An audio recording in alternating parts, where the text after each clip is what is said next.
So, tutorial tayo, Mi, kung paano ko nagawa yung ganitong sunflower na bulaklak, guys, gamit yung ating fuzzy wire.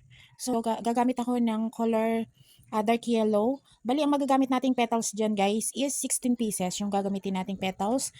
Ang fuzzy wire na kakailanganin natin is 11 pieces. Ayan, so 11 pieces ang gagamitin nating fuzzy wire. Yung isang fuzzy wire, guys, pagtatatluhin lang natin, mga Mi. So, ayan, pagtatatluhin natin yung isang fuzzy wire, bali 10 cm each ito, mga Mi. Bali yung isang fuzzy wire, di ba 30 cm? So, 10 cm each, pagtatatluhin lang natin siya. Then, kukuha tayo ng isa. Tapos, yun ang, di ba, yun ang gagawin nating pattern para magupit natin yung lahat.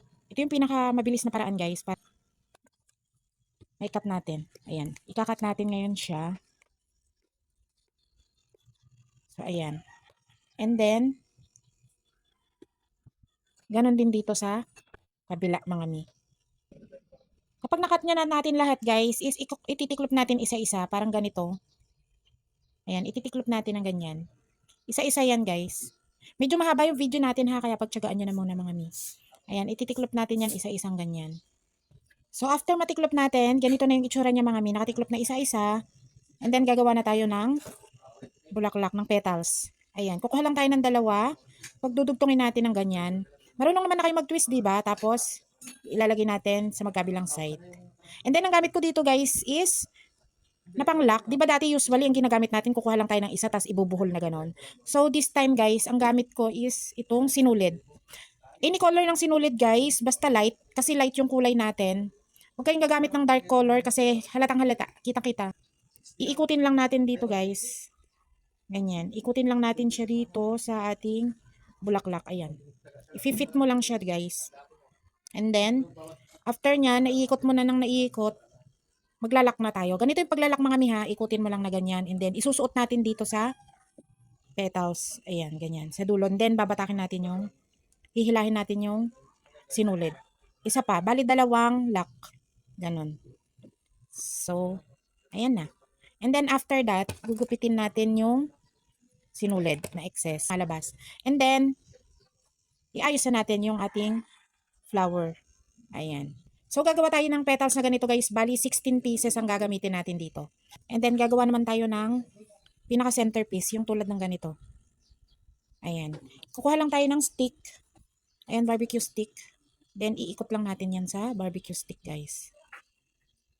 Ikot lang natin hanggang sa maubos yung fuzzy wire. Brown color, ha, brown color, burgundy, pwede. At itong gamit ko kasi parang chocolate color siya, chocolate brown. Ayan. Ikot lang natin lahat. And then, yan. Tapos, babatakin natin. Ayan. Pag nahila natin yan, then iikot na natin, guys. Ganyan siya. Ayan. So, ayan, mga mi. Glue stick. Hindi siya dumit. Ayan. Ayan. Dito tayo magdidikit. Ito, itong likod na to. Sundan nyo na lang, mga mi. Ayan. Tapos, pag ganyan ang dikit yan. Ganito. Sundan nyo na lang, mga mi, ha, kung paano yung ginawa ko. Ayan, pagdidikitin lang natin ganyan.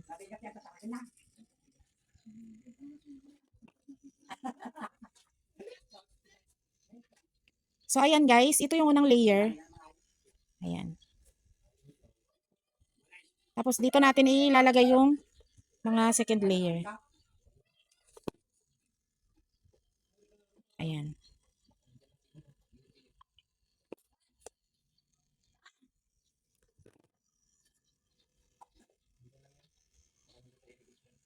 Ayan. Paikot yan. Lalagyan natin lahat.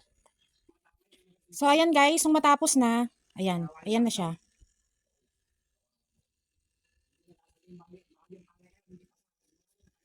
Ayan. Ayan, mga mi. Sa paggawa naman ng dahon, yung ganito, kukuha lang tayo ng dalawang fuzzy wire na color green. And then, ititiklop lang natin. Ganyan. Ayan, tiklop lang natin na ganyan. And then, lalagyan natin ng ano sa dulo. Ayan.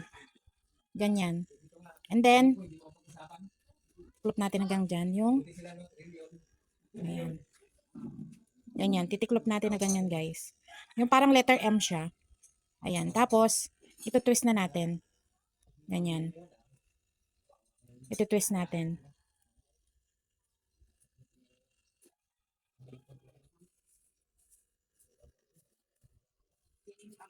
So, ayan guys. Ito nakagawa ko ng dalawa. Ilalagay natin dito pa ganyan. Natin.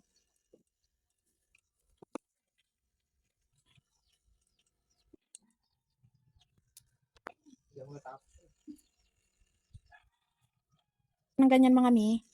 So, ayan na. Meron na tayong sunflower. Yung mga nakabuka na ganito guys, ayos-ayusin nyo lang. Ayan. Meron na tayong sunflower guys. Ayan. Marami-rami na akong nagawa ha. Ano yung easiest way kung paano gumawa ng sunflower.